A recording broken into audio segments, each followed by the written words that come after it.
every year without having to drink any water at all. That's not something we should ever try. That's not going to work for us. It works for them because they get most of the moisture their body needs to survive from foods they eat, like the grasses. They also have specialized kidneys to conserve the water they drink. And we're not the only ones looking at them. Towards the front left corner of the truck, all the way up on top of the hill in the shady spot, there's a pair of cheetah laying down. If you see the sunny spot all the way to the right-hand side of the clearing, they're just to the left of that sunny spot in the shade with their heads sticking up.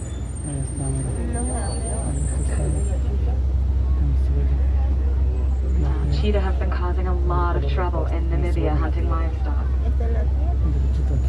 The farmers out there had been hunting the cheetah to protect their livestock. That is not a good solution. Cheetah are endangered. Our reserve supports training programs that train really large dogs called Anatolian Shepherds and Kengal dogs. Dogs are huge. They scare the cheetah away from the eyes and not consider them to be large cats at all. It's because most large cats growl or roar. Cheetah chirp. I think it's funny to hear cats chirping like birds or wild dogs. Coming up on the right, white rhino in the area, much larger than the black rhino. These animals weigh between 4,000 and 5,000 pounds. They're full grown. They also tend to be a little bit more social. They like to stay in larger groups. A group known as a crash. It's a crash of white rhino. And that small dark brown antelope is a bontebok. Unfortunately considered extinct in the wild. Best chance to see them is the big reserve. At one point there was less than 20 bontebok left in the wild.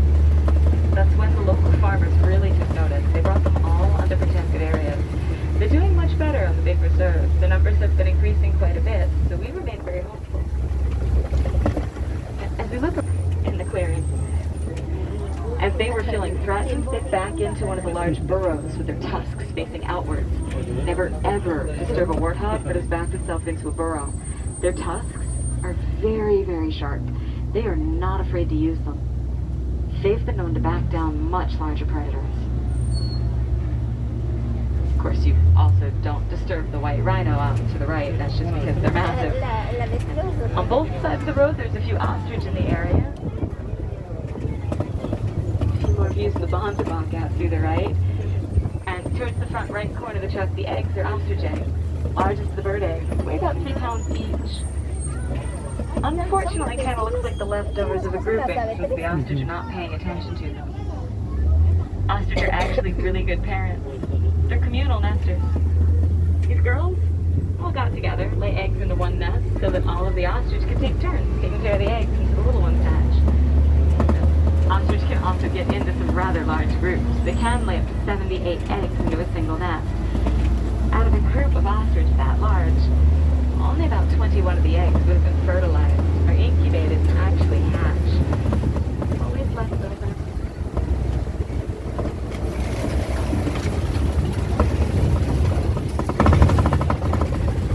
Brings us out to one of the local warden's outposts. Recently, the warden and his staff have been raising Nigerian dwarf goats. Now, that's great for the reserve for a couple of reasons. First of all, dwarf goats kind of adorable. There's a couple of them out in the hills to the left. Secondly, because they're smaller size, they take up less space. They cost less to raise than their larger cousins. They still provide a very valuable sweet goat milk that can either be drunk or sold for added income. And they tend to eat a lot of things that other animals won't, like brambles, weeds, and rubbish. It clears out the area, making it easier for other animals to find the food they're looking for. I think it's really cool when it's the humans and animals living together and working together to improve the environment around them. It's really what a lot of the conservation efforts are striving for.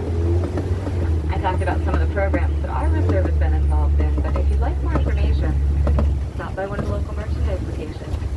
We can even let you know how you can help out those programs too.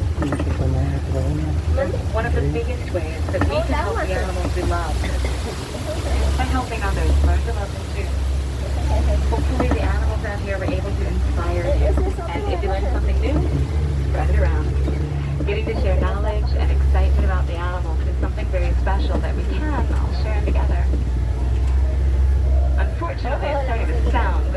close to the village.